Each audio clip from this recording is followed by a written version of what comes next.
Good afternoon. It's Friday the 27th of June 2025, just after 1 o'clock. Welcome to UK Column News. I'm your host, Mike Robinson, and my co-host in the studio today is Patrick Henningsen. Welcome to the programme, Patrick. Great to be with you, Mike. And journalist Mark Anderson joins us by video link from the United States. Now, later in the programme, Patrick's going to be covering Gaza. Mark will be looking at support or otherwise from the people of the United States for Trump's Iran policy. And I'm looking at how Ofcom intends to fleece the social media companies in order to finance its censorship regime. But we'll begin today with the news that the British regime is deeply happy that Operation Interflex, the training regime which prepares Ukrainians for death, has passed its 3-year anniversary yesterday.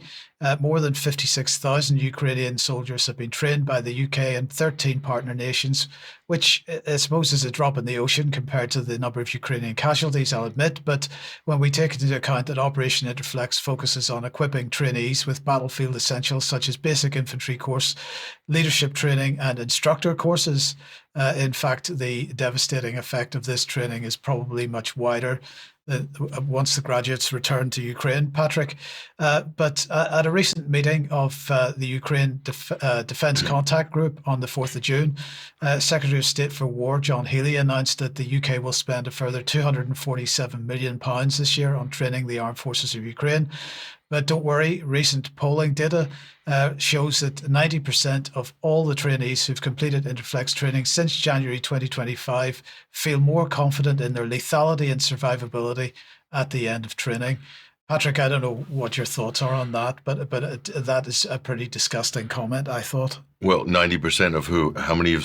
What's the survival rate of Interflex alumni? Right. In the field? We don't get told this statistic. That's the stat. I wonder, is that 90% of those who've survived? No, that's just 90% have completed the training before they go onto the battlefield. Interflex sounds more like a club in Soho, but we'll get on to that later. We'll get on to that later on, yes. But anyway, Minister for the Armed Forces, Luke Pollard, MP, said, from each Ukrainian soldier made combat ready on UK soil to the £13 billion committed in military support, we're proud of every element of our contribution to Ukraine's fight against Russia's illegal invasion.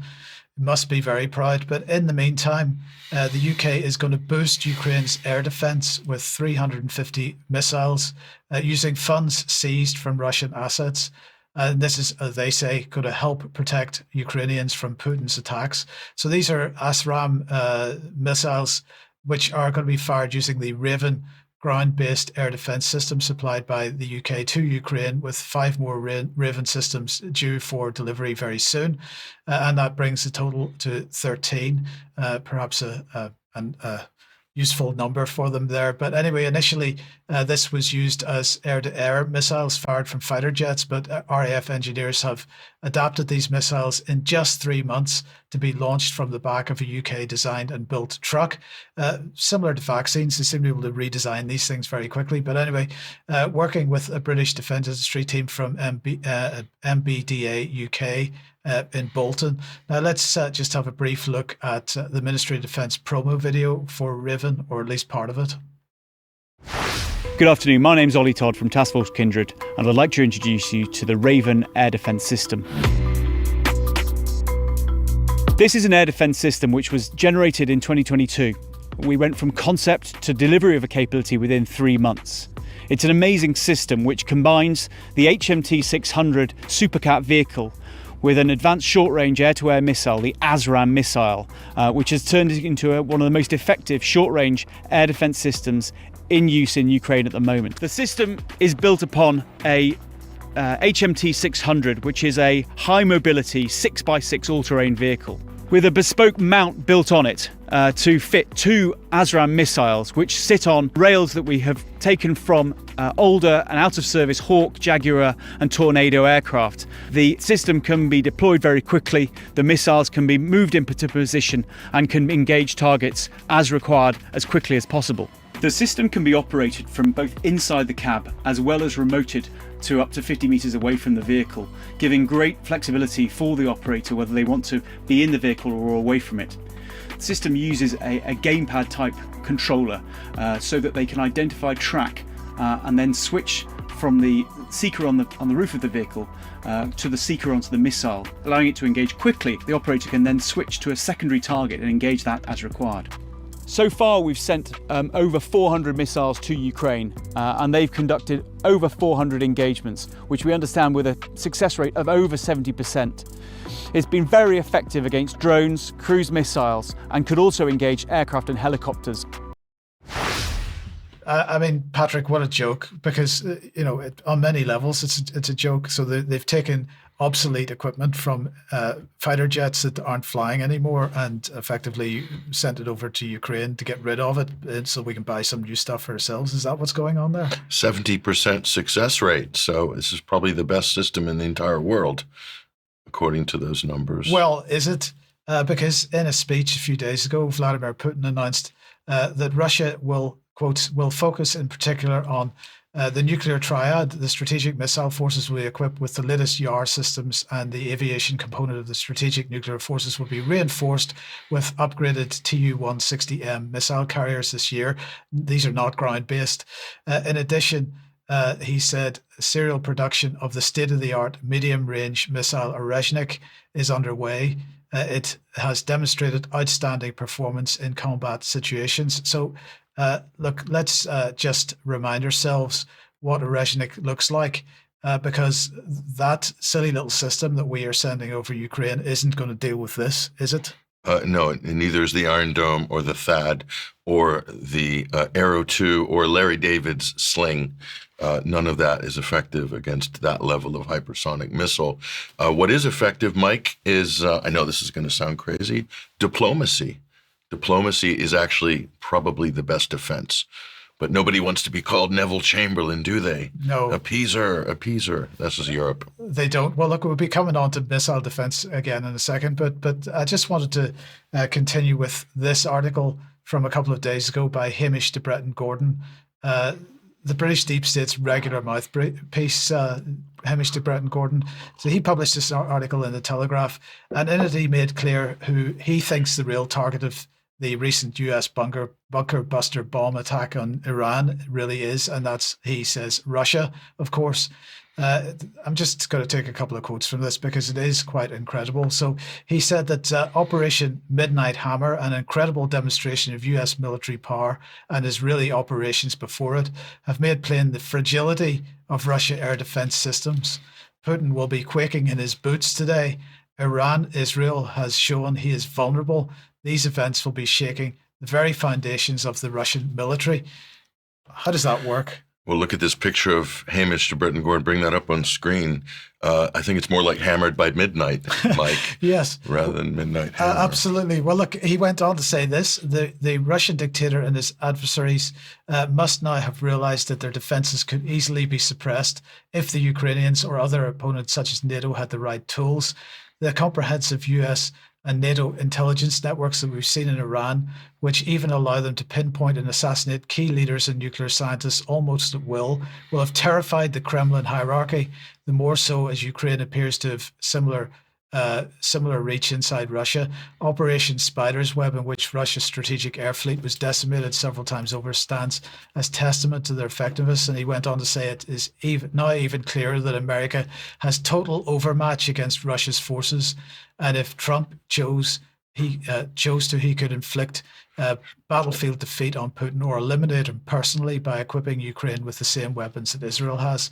I mean, this seems to me to be really delusional stuff, particularly in light of Orezhnik and other advanced weaponry that Russia hasn't even brought onto the battlefield yet. Well, it's this warmongering, hawkish rhetoric that we need to take out the other country's head of state, take out all their political leaders, Israeli style, and somehow that's going to scare the Russians. No, what that's going to do is get us into World War III. Because if Russia or any other nuclear armed state believes they're existentially at threat, who knows, they might engage in a preemptive nuclear strike if this is the way warfare is going to go. Nobody wants to talk to each other. They think that, this can only be settled by lethal force. You're dealing with nuclear powers here. Yes, and we seem to be doing our best to convince them that they have no other alternative. That's the rhetoric we're hearing. It's completely insane. And it's going to bring, I think, it's going to bring death and destruction on a scale never seen before in the human race. But is that what these people want? Or are they just talking tough and then coining in the money on their European defense stock portfolios, and they really don't care, or they're so deluded and detached that they don't think that that will ever happen, and they can just carry on assassinating leaders? Yeah, it's hard to know what to say about it. But anyway, on Wednesday, we were briefly talking about the NATO summit, which of course was shortened because Trump wanted it shortened apparently. But Daddy wanted a shorter program. Yes. But you've got more on that now for us. Yeah, well, here's the conference here, Mike. I mean, you just take a look at it. Big production. Obviously, they wanted to impress Donald, so they pulled out all the stops on the event there. But you can see some usual suspects here, zooming in on Emmanuel Macron. He and Mette Frederiksen, they're two warmongering Eurocrats. And there's Keir Starmer, the British Prime Minister, as well. So all the alpha dogs are out in force, as you can see. There's Daddy, Mark Rutte's sugar daddy, Donald Trump, and all the rest of the nondescript European politicians. I don't know who half of them are. There will be a few familiar faces, Mike, but basically the whole focus was around Trump, you could see. And it was also around money, spending money. And as we said, a lot of talk, a lot of excitement in the stock market for European defense contractors. And I think that's what it's really about. But the big showstopper, of course, at least from as far as we're concerned, was Zelensky. And we'll bring this up here. Vladimir Zelensky was basically unveiling. This is a big signal here. This is a big signal. He is wearing a jacket. For the first time in 3 years, Zelensky is wearing a jacket. And no green T-shirt. There's a collar on that. Yet you see that, right? We'll check the shoes in a moment. This is a signal. He's wearing. He's still got the high-tech boots, but he's basically signaling: is the war over? Are we in a frozen conflict? Because Zelensky's wearing a blazer. That to me is a huge story here. So he's not wearing a T-shirt for the first time in 3 years. So he's also not the center of attention, Mike. Trump is clearly the center of attention. So Zelensky has accepted his role here as second fiddle. But we'll put that aside for the moment. And I'm not kidding about the symbolism. That means he's not a wartime president, even though he's unelected. Anyway, he's probably on the way out, I would think, fairly soon, but we'll see. But Donald Trump basically took the opportunity to chastise everybody in the world about what he did or didn't do vis-a-vis Iran. And we'll talk about the implications of this. Listen to this.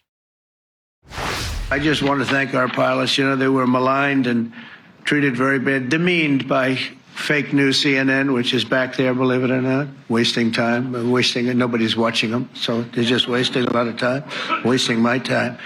And the New York Times, they put out a story that, well, maybe they were hit, but it wasn't bad. Well, it was so bad that they ended the war. It ended the war.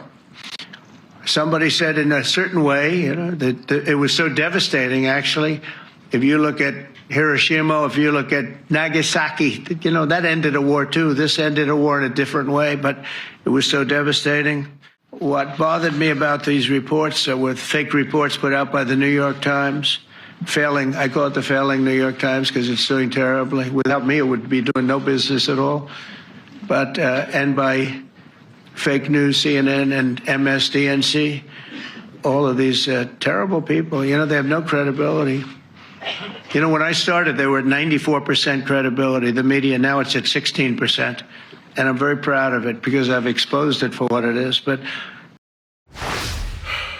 well, when Donald Trump started, his credibility was, marginal. And now it's fallen straight through the floor. Right. So I don't know who he is. I want to get your comment on his comparison to Hiroshima and Nagasaki. But it's one thing to talk about the fake news with CNN, New York Times, that whole shtick.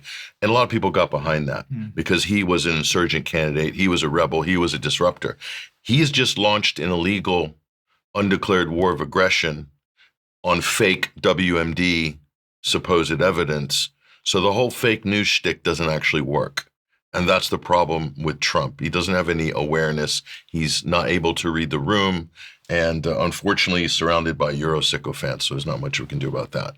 Yeah, I mean, what fascinated me about that comment with respect to Hiroshima and Nagasaki was that it echoes what Hamish de Bretton Gordon was saying. He was basically saying, well, Trump dropped these bunker buster bombs, and it was there as a signal to Putin that Putin should be very scared. If we look at Hiroshima and Nagasaki, the war was over. There was no need to do that. That was a signal, again, to Russia at that time about what the US capability was. And so I'm fascinated that Trump is basically echoing what is effectively the British deep state mouthpiece in the language that he's using as well. Yeah, and just completely over the top. And the megalomania is he's comparing what he did to Hiroshima and Nagasaki as if it's even remotely on the same scale, but they're just constantly pumping themselves up. Or our pilots did this, our pilots did that, and so forth. It's sad, quite frankly, and it's not impressive at all. In fact, it makes Trump look weak. And of course, we know that Trump has been taking orders from Benjamin Netanyahu, an American president subservient to a leader who's indicted in the International Criminal Court for war crimes and who's lording over the size of a country, the size of New Jersey, that is basically falling to pieces. That's how strong Donald Trump is. But here's his defense secretary, Pete Hegseth, the most underqualified cabinet member in the history of the United States, Fox and Friends weekend host, suddenly becomes defense secretary. It's a Horatio Alger story for rags to riches for the generations. But here's Hegseth, again, attacking the media and basically poo-pooing any accusations that they didn't completely obliterate Iran's nuclear facilities. For a tactical reason with President Putin? Let him answer this. Hello, Mr. Secretary. Yeah. There's a reason the president calls out fake news for what it is. These pilots, these refuelers, these fighters, these air defenders, the skill and the courage it took to go into enemy territory flying 36 hours on behalf of the American people and the world to take out a nuclear program is beyond what anyone in this audience can fathom. And then the instinct of CNN, the instinct of the New York Times is to try to find a way to spin it for their own political reasons to try to hurt President Trump or our country. They don't care what the troops think. They don't care what the world thinks. They want to spin it to try to make him look bad based on a leak. Of course, we've all seen plenty of leakers. And what do leakers do? They have agendas. And what do? Do they share the whole information or just the part that they want to introduce? And when they introduce that preliminary report that's deemed to be a low assessment, you know what a low assessment means? Low confidence in the data in that report. And why is there low confidence? Because all of the evidence of what was just bombed by 12 30,000-pound bombs is buried under a mountain, devastated and obliterated. So if you want to make an assessment of what happened at Fordo, you better get a big shovel and go really deep, because Iran's nuclear program is obliterated. And somebody somewhere is trying to leak something to say, oh, with low confidence, we think maybe it's moderate. Those that dropped the bombs precisely in the right place know exactly what happened when that exploded. And you know who else knows? Iran. That's why they came to the table right away, because their nuclear capabilities have been set back beyond what they thought were possible. So Pete Hegseth saying, trust me, bro. Trust me, bro. Trust me. I'm going to tell you the truth. We don't have anyone on the ground, but trust us. Trump said that Israel put agents on the ground to go and inspect the damage afterwards in Iran. Completely insane. He completely made that up. So they don't really have the credibility there. Pete Hegseth's trying way too hard. I don't know what the old Shakespeare saying is. He doth protest too much, I think. He doth protest too much, way too much, trying way too hard to make his case, Mike. It's almost like it's like North Korea level kind of politics. Not to knock Kim Jong-un, because he's looking pretty good right now compared to this clown show. But just this whole, the fact they have Trump, Hegseth, and Rubio standing there, it means that neither of those people have the gravitas to hold the stage by themselves. They need this show of force. Again, completely weak, and it just shows you a lack of character and gravitas, and then sitting there and basically over-explaining this thing for 2 to 3 minutes. It's embarrassing, Mike. Yeah. But on that front, I think we'll see what information comes out. Right. We shall see, because I'll bet you it's very different, the real story, than what they're trying to sell here. Okay, so that takes us on to European weapons. Well, this is the main part of this conference, Mike. It was to drum up pressure and support by the United States to get Europe to pay its fair share, to pay for its defense. Well, here's one of many reports here, this one by Politico. U.S. dominates European weapons purchases. So what Trump is doing is getting them to spend 5% of GDP and spend it with Uncle Sam, or most of it.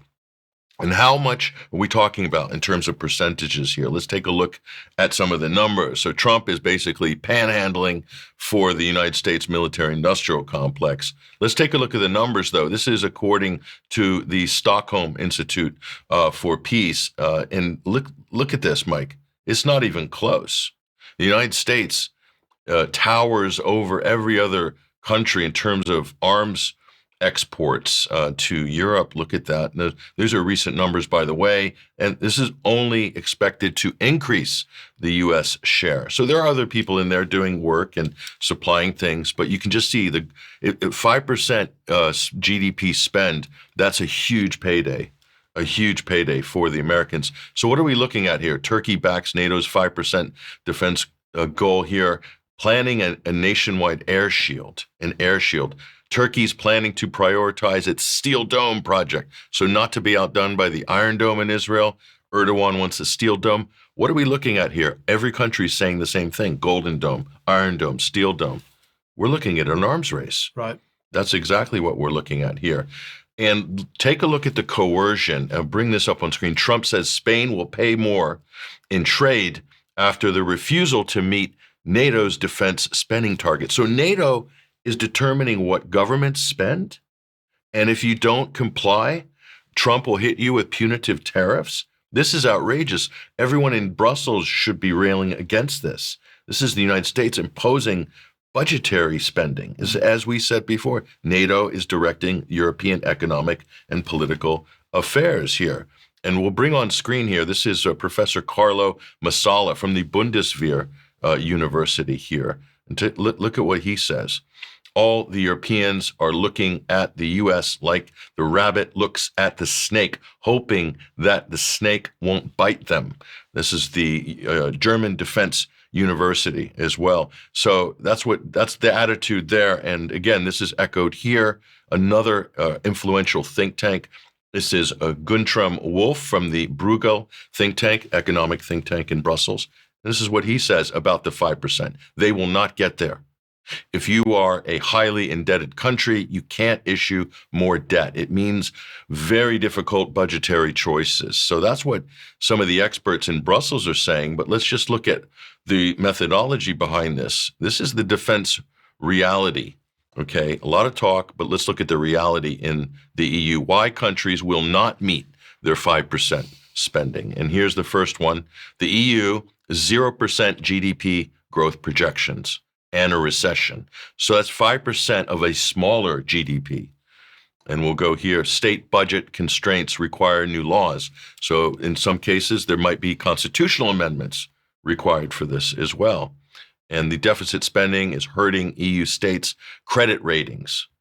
And we'll go on. Government they're forced to bring in austerity measures as a result of this. And privatization, more cuts in public and social services. So that's what it looks like. And voter backlash, it's coming. They're not interested in a war with Russia. So that's the reality of defense spending here. And just to round this discussion off, Germany is asking the United States for Europe troop withdrawal map. This is the German defense minister here saying Hegseth and the U.S. counterparts are pushing to provide a roadmap for a U.S. pullback from Europe. But the French are saying something different. An unnamed French diplomat talking to the Financial Times, we must do nothing that would encourage the Americans to leave because that's not in our interest. Okay. And then I think the Financial Times is kind of taking the mickey on the Germans here. Germany floats return to conscription if volunteer plans fails. They want 80,000 volunteers in the next 10 years. And they throw up a photo here of literal pensioners in suits. It's almost like an inside joke. I'm not sure if that's what's intended. Yeah, not sure. Anyway, well, look, on Wednesday, let's change topics completely and come back to the UK, because on Wednesday I was talking about the UK FCDO spending. That's the Foreign Commonwealth and Development Office, and the amount of money that they were spending on GAVI and other vaccine initiatives.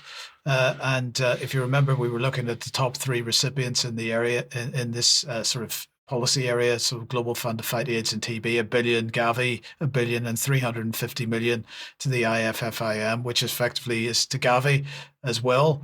Well, no sooner had that report gone out than the Foreign Office announced a further 1.25 billion going to GAVI, and this announcement was made by David Lammy at GAVI's Global Summit in Brussels.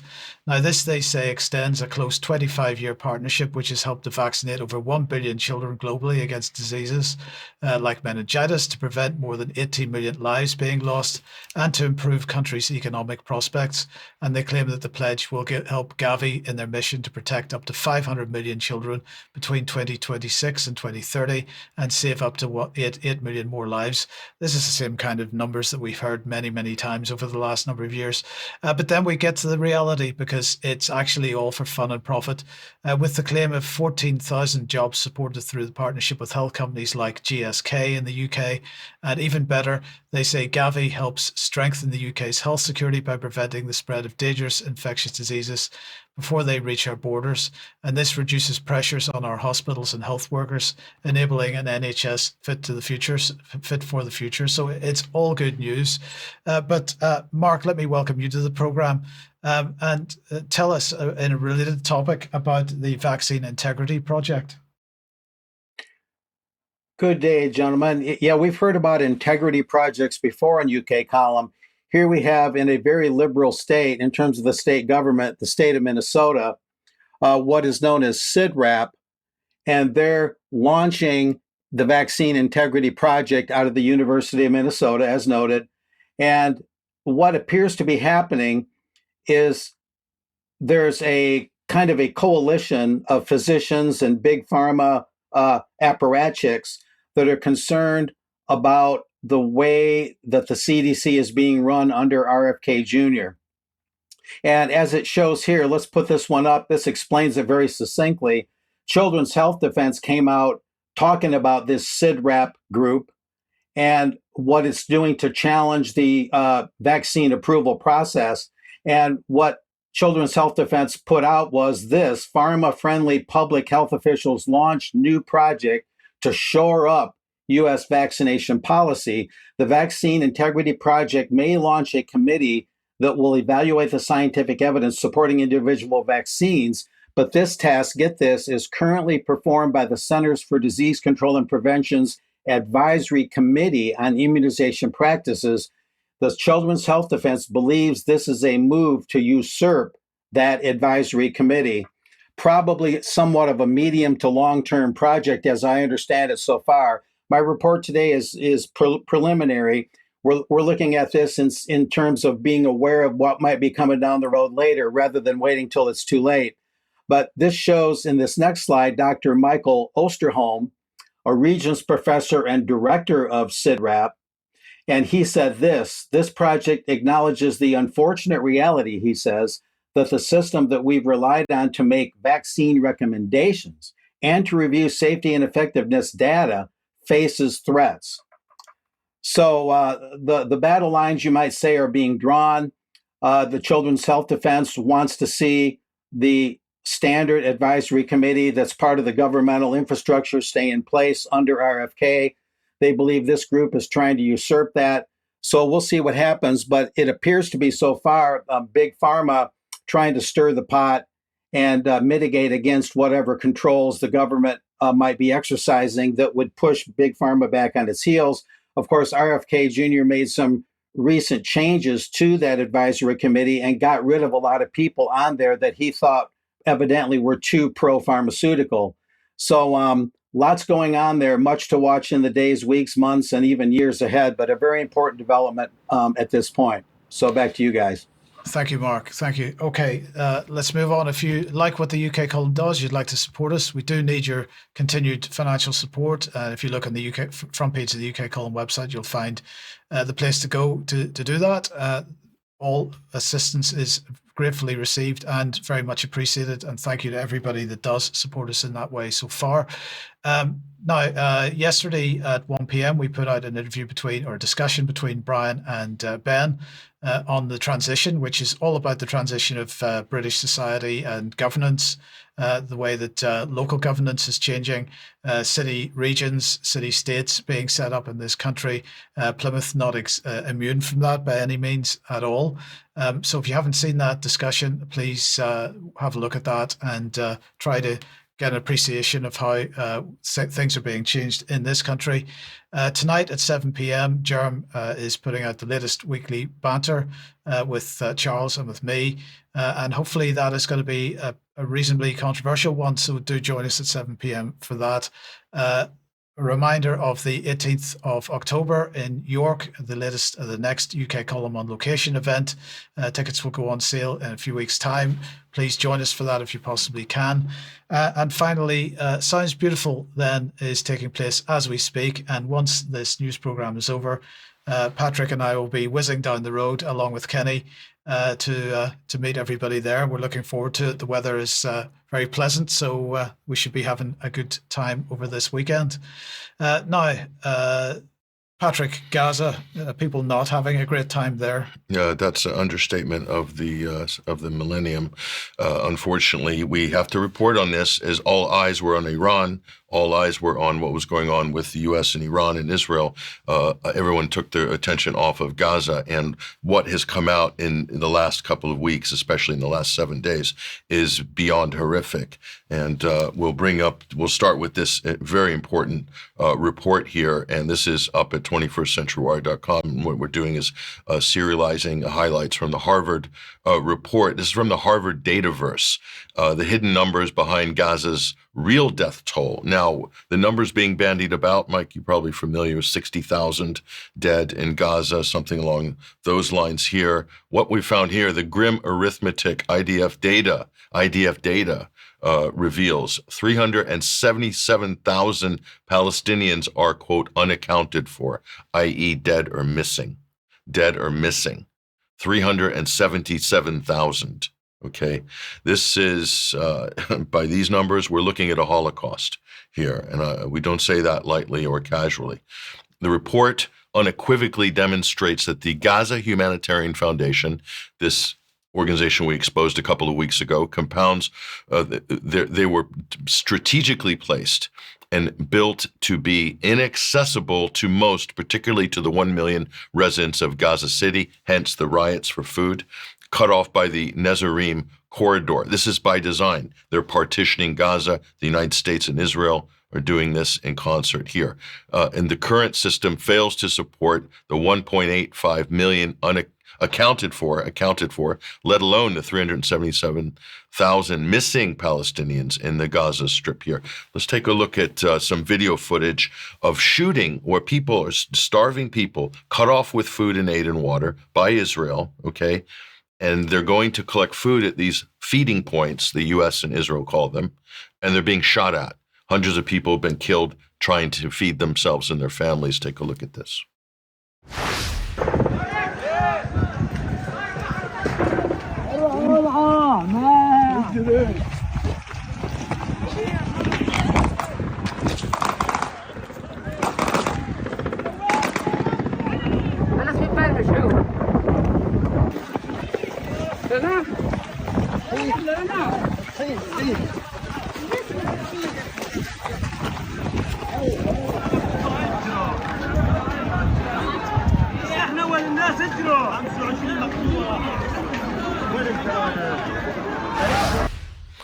So you get the idea. This is just, I mean, how this is acceptable by the British Prime Minister, by anybody, the European leaders or anybody in the U.S., how that's acceptable.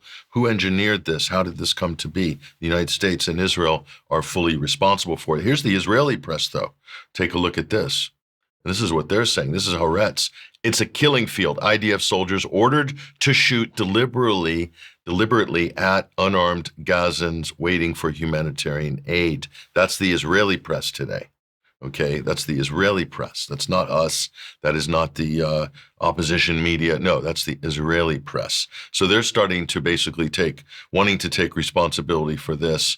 The New York Times has pushed the boat out as well. It's dangerous to seek food in Gaza here. This is what they're saying in the New York Times. So again, if there's any doubters out there, I think it's time to get real. Since a new Israeli-backed aid system, which we talked about, began a month ago, hundreds of Palestinians have been killed near distribution hubs in southern Gaza. According to local health officials, the new aid centers are death traps.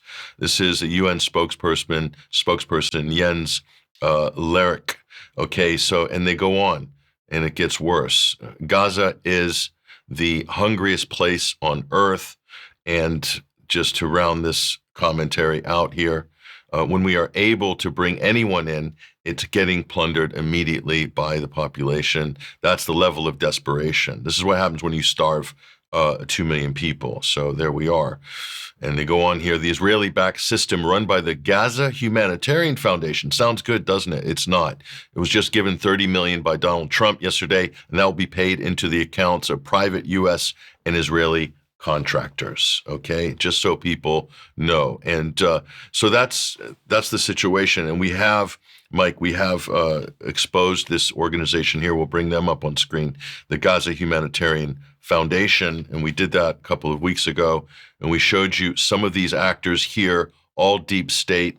CEO Jake Wood resigned, and you got USAID, CIA operatives, and other sort of people that are under investigation. I mean, this is as dodgy as it gets. Again, CIA. So that's the long and the short of that situation. So how this is even allowed to happen in 2025 should shock everybody. But how quiet and supine our politicians are about it. They wax on about human rights all these years. You remember that? Responsibility to protect, and the Rohingya, and this and that, whatever the cause is. For the Palestinians, nothing. Total silence. Everybody's scared about speaking out against an ongoing genocide. And this is the result. And that's 377,000 figure. Just to clarify, that is coming from IDF data. From IDF data, and I believe, correct me if I'm wrong, but they're working with Ben Gurion University in Israel, and this is done through Harvard's organization called Dataverse, published in their publication there. So yeah, so it's about, as you know, for skeptics or people defending Israel, I'm sorry, but this is credible information. Yes. Okay. Well, Mark, let's welcome you back onto the program then, and let's talk about U.S. people's attitudes towards the conflict in Iran. And what have you got on this? This is coming from the Chicago Council on Global Affairs initially. Yes, it is. Let's put this up, and I can kind of launch this out. Recently in UK Column, I did a report on a Chicago Council survey that generally said that U.S. support for Israel was lukewarm at best. Granted, that was earlier in the spring. But this same report now, this same survey, same sponsors, the Lester Crown Center on U.S. Foreign Policy, which is a Jewish family, Ipsos, a French-based global marketing firm, and the Chicago Council itself, a very recent one, including during the conflict, more Americans oppose rather than support U.S. strikes against Iran. It shows the authors there, that those who want to freeze the frame can look that up. Now, moving on from there, there's been a lot of protests lately in Iran itself, and we're seeing some footage from New York City. I want to make it clear, of course, that this doesn't mean we're all in with the think tanks. The Chicago Council is the former Chicago CFR. We often take a rather dim view of some of their globalist and internationalist views. But the Chicago Council, for example, gets a U.S. tax exemption. Therefore, they have to have a lot of their programs, not all, but a lot of them open to the public, and they have to serve some public purpose. So The Chicago Council conducts these surveys, and they're fairly credible. They do a better job than most, to their credit. And what's interesting is that they did a pretty detailed survey. We'll show a couple slides in a minute. But a big perspective on this is that if Americans knew more of the complete picture, for example, if there was more knowledge of Israel's nuclear program, if inspections were allowed in Israel's nuclear facilities, how then would Iran's very paltry, as we understand it, nuclear facilities compare? Imagine side by side, inspections allowed in Israel's nuclear facilities compared to Iran's. Again, how much of a threat would Iran's facility pose if you could make that comparison? This is the big deficit, and I believe that deficit explains at least part of the anomalies and oddities in the Chicago Council survey, the June survey that we're talking about. Now, I think you wanted to comment on something in that slide, Mike. Well, yeah, just before we get on to the attitudes themselves, I just wanted to, I saw during the course of the video clip that this is a still from it. We see people there flying Israeli flags. We've got somebody there on the left, if we just put a ring around that one, with a US Israeli flag mixed up, and someone on the right here with a flag that they've got wrapped around themselves. And the question is, Patrick, I'd be interested in your thoughts on this, is whether these people are there as some kind of counter demonstration, or whether they're there actually signaling that even though they are carrying Israeli flags, they support the demonstration. I mean, there's only two people there and amongst the crowd, as far as I can see. So it's, first of all, it's not much of a counter demonstration. Second of all, they're putting themselves at risk if they're taking an opposing view, perhaps. Well, it could be both, Mike. Being New York with a sizable and very active Jewish population, pro-Israeli population, certainly within the Jewish community, I think it could be a small counter protest. But then again, there is solidarity that has appeared, where Jewish groups and people who previously supported Israel, including inside Israel, are now putting out videos, making public statements, condemning the government of Israel and the United States for attacking Iran. So there's some solidarity coming together that looks like a bona fide, real anti-war, universal sort of effort. And that only stands to reason because Israel's never got a taste of their own medicine, so to speak. I'm talking about the public. They've never been themselves meaningfully attacked, not in the way that they have leveled all the countries around them, like Lebanon, like the Palestinian occupied territories, Syria, etc. They've never had to face that themselves, and now they've gone out and hit Iran. Iran struck back, and I think it's a wake up, a big wake up, a big epiphany for a lot of people, and Jewish Americans, Israelis. They see how the tide of public opinion is turning against Israel and also turning against Trump. As well. A lot of his supporters have basically forsaken MAGA because of this. It goes against every single principle he campaigned on, of course. So that's what I think is. You're going to see more of this. I think more of this. Yes. Okay. And Mark, so what do you think people's attitudes are then with respect to Israel, Iran, and U.S. involvement in that? Well, according to the survey, and this is an interesting one. The phenomenon of what's going on, it lacks a galvanizing Pearl Harbor, Havana Harbor 9/11 event that would tripwire the U.S. into this fervent patriotic war alongside its greatest ally in the Middle East, Israel. It lacks that drama, that spark. So this slide here from the Chicago Council's most recent survey gives some insight. Those that oppose the strikes, talking about them before they happened and afterwards, the numbers of them were higher than those that favored them. See, the dark lines are those that favored before the strikes, and the numbers are a little higher after the strikes in terms of those that favored them. Those that opposed them were higher to begin with, both before and after the strikes. And one thing that's throughout this survey is there's a lot of people, moderate and sometimes high numbers, that say, I don't know enough to say, I don't know enough to form an opinion. My take on that initially, guys, is that if they would read, ironically, the Israeli media, they would learn a little bit more. You learn a lot when you read the Jewish press, that's for sure. And sometimes they do come out against Netanyahu's government to a degree. They put out some reality. But beyond being misinformed by the Western media, I think a lot of this is just that there's never been, as I alluded to, a actual substantive, published, reported inspection of Israel's nuclear facilities. And if people knew more about Israel's nuclear arsenal, just like if they knew more about what happened with the USS Liberty and Israel deliberately attacking that U.S. ship in '67, that being a bellwether event that would bring peace rather than war, if these things were more widely and commonly known, these kind of surveys would show I believe, very remarkable results, and the Israeli state would lose a lot of its credibility. Because as I alluded to a couple minutes ago, imagine if we knew the full range of Israel's nuclear arsenal and put that up alongside Iran's. Suddenly, Iran's would look so insignificant and inconsequential by comparison. But moving on, there's a couple other slides we can just take a very quick look at. People can freeze these to look at them for more detail.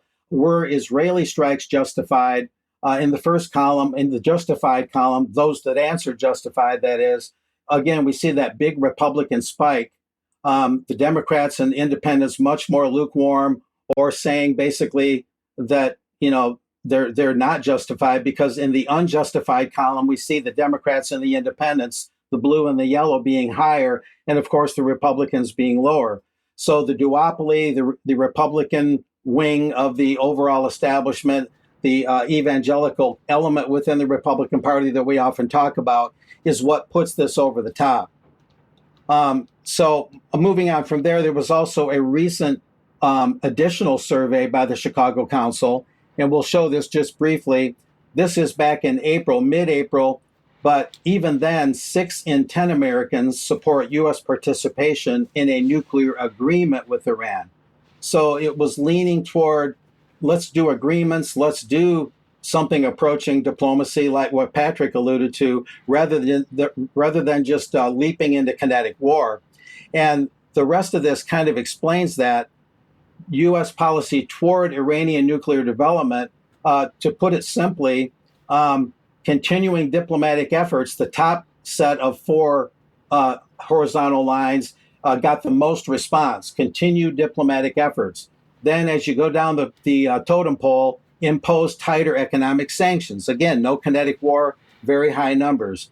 Down again, conduct cyber attacks against Iran's computer systems. And only when you went to the bottom of that long survey do you get now to conduct airstrikes, very moderate numbers, send U.S. troops, and so on. So over the course of the spring and the summer, there has not been any appreciable war fever in the United States, that's for sure. And it's becoming a very tough sell to just go in and arbitrarily bomb a neighboring country without a declaration of war, and even without any kind of bellwether event like a Pearl Harbor that would facilitate motivating the public to be all behind the war effort. Lastly, this last slide just recalls the third survey. The most recent 2 that I reported on today are in addition to one I did about 4 or 5 weeks ago in UK column, and that was more general. Americans are growing more divided on U.S. support for Israel. So all in all, the American people are not real highly motivated to get behind all of this, and it's an important trend to take a hard look at. Maybe you guys want to comment a little more, but it's very interesting, and I'll keep following this stuff as it goes along. Thank you, Mark. I would say if Mark's talking about there being no bellwether event like 9/11 or whatever, we got to add the word "yet" onto that. Yeah, because right after this, if you noticed on social media, the talking points are being put out: Iranian sleeper cells. All the influencers are pushing it. I think that was a coordinated campaign. And lo and behold, and we didn't have time to include this in today's report, but Iran, according to Tehran Times, supplied the United States with intelligence of an Israeli false flag on U.S. soil, which didn't happen after Iran supplied intelligence to warn the U.S. government. That was yesterday. Okay, now take that with a pinch of salt if you'd like. But is there any Coincidence? All the talking points? Iranian sleeper cells. It's setting up the narrative for a false flag attack. Right. There's clearly something going on. And so they're not going to let this lie. Israel has plenty of tricks up their sleeve. If you look at history, and like Mark said, the USS Liberty, they wouldn't do that, would they? Of course not. Okay, well, look, let's move on then, and on to online safety in the UK. Now, Ofcom has announced how it intends to fleece the social media platforms in order to fund its censorship regime, and they cite the Online Safety Act's reference to what are described as qualifying worldwide revenues, and say that it is this measure that should be used to determine the level of fees platforms have to pay for the privilege of being regulated. They also point out that this same measure, which could be used or which would be used to define sanctions, should Ofcom find any platform in breach of online safety rules. Now, the question is, what are qualifying worldwide revenues? Ofcom defines them as, amongst other things, a firm's global revenue from relevant parts of of regulated services, rather than just all the revenue that is attributable to the UK alone. So in other words, they're looking at globally, but they're saying that it's on the basis of relevant revenue. But what's considered relevant is not defined. Now, they say that fees will be equivalent to approximately 0.2 to 0.3% of companies' qualified worldwide revenue each year. And on the face of it, that might not sound like much, but bearing in mind the global revenue of the Facebooks and Twitters of the world, it's actually quite a lot. So in Facebook's case, for example, that's certainly going to be in the region of tens of millions of pounds. I'm estimating it at about 30 to 40 million pounds for Meta as a whole, not just Facebook. If we look at X, probably around the £1 million mark, TikTok probably in the £5 to £7 million mark, and Snapchat in the £1.5 million mark. And as you go down the list, it all starts to add up. But don't worry, though. There will be thresholds before any of these fees have to be paid. And they think that somewhere in the region of global revenue of between 200 and 500 million pounds is appropriate. In other words, if your revenue is below that level, it's not worth their time to try to collect the fees. Maybe they feel like they need to send in the bailiffs. Perhaps it's too expensive for smaller companies. But anyway, a week ago, I was reporting on the so-called highly effective age assurance aspect of the Online Safety Act. In other words, the requirement to prove your age when accessing certain types of content. Now, the types of technologies which they consider to be highly effective are listed on the right-hand side of this particular graphic.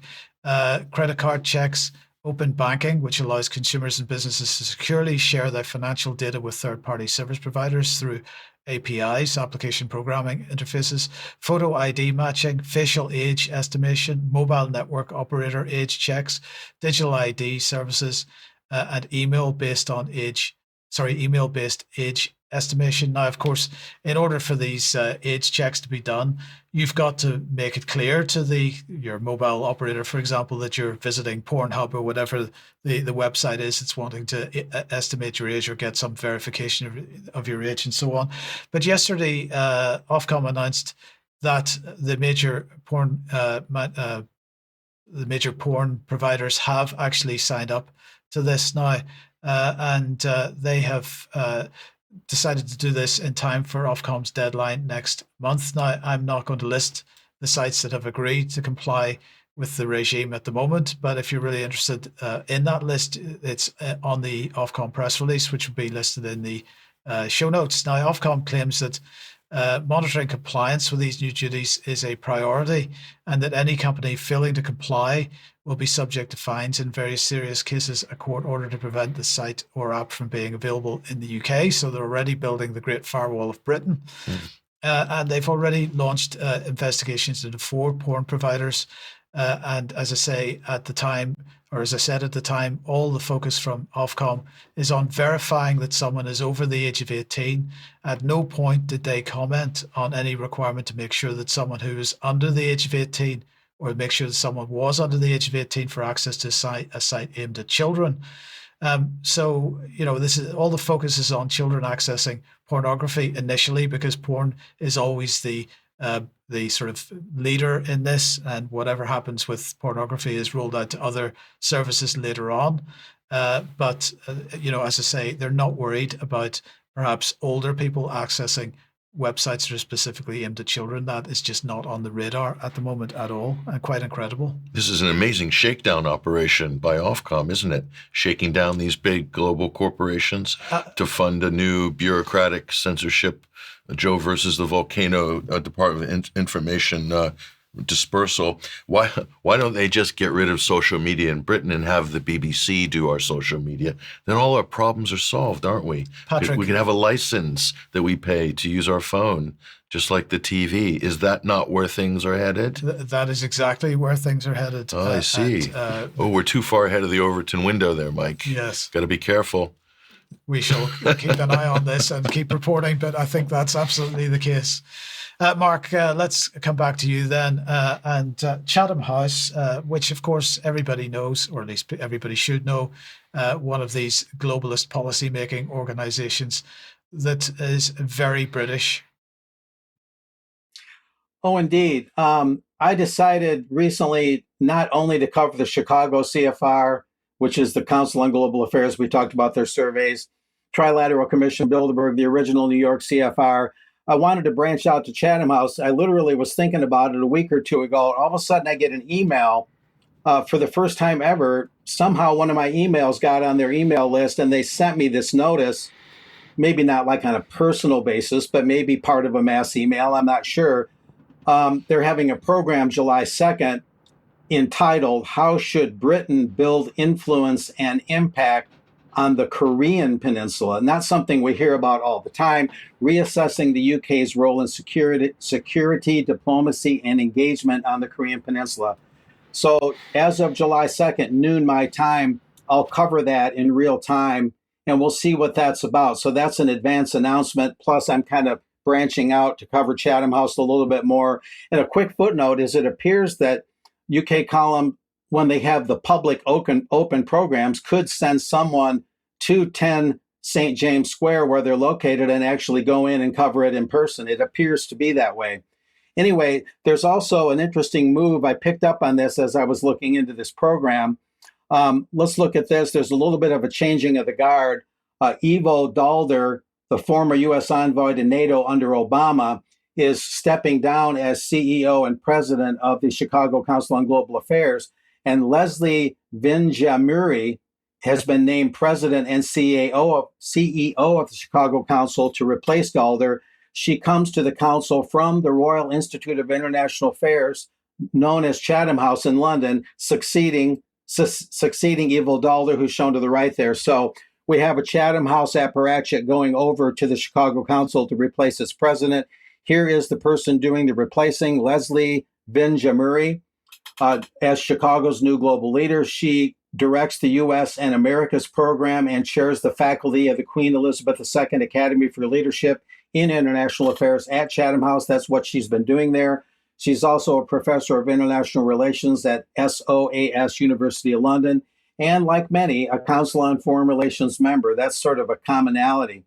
So as they're doing this program, there's this changing of the guard. It shows there's a very horizontal relationship between all these think tanks, revolving doors, the whole 9 yards. And as we know, the main things the think tanks do is they form a bridge from plutocratic and financial interests into government by supplying the personnel, the study papers, in-depth studies, white papers, you name it, recommendations for government. That way, the main constituent of government is the plutocracy, not the people. That's the main function of these particular think tanks. But that's the latest of what's going on in think tank land, you might say. My question always is, Mark, why does the mainstream press never look deeper into these types of organizations and what they actually do, what the kinds of lobbying that they actually do is? It's amazing. And the Financial Times, the Chicago Tribune on my side of the pond, they collaborate with these think tanks. And we've talked about this before. There'll be a moderator at one of their discussions. They'll be part of a panel discussion, but they never actually step outside and objectively outside looking in and report on it. I've talked about before I went to an October 2017 program where Rasmussen, then head of NATO, was speaking in Chicago. The head of NATO speaking in Chicago. I was the only reporter there. Why? Why wasn't the Chicago Tribune there? Where's the Sun-Times? They're only there when they break bread with these people. They don't actually report on them, even though there's plenty of ample reasons to report. New people stepping down, or new people coming in, other people stepping down. That might get a little blurb, a little couple lines in the business section or something. But it's a strange phenomenon. It extends to Bilderberg. Reporters, they drop their journalistic integrity at the door. They leave it at the door. They go in, they collaborate, but they don't report. They're betraying the journalistic code, you might say. But I could go on, but it's a frustrating and sort of inexplicable thing at times. Yes. I know why. Okay. You don't want to bash your potential future employer. Well, everybody is a potential employer in the land of the press and think tanks and government. It's one big revolving carousel. That's why. Okay. Well, I'm sure we'll talk more about that in extra in a couple of minutes, amongst other things. We'll have a short extra today because we do need to hit the road. But join us in a few minutes if you're UK column member for extra. Otherwise, have a great weekend. We will be back on Monday at 1 p.m. See you then. Bye-bye.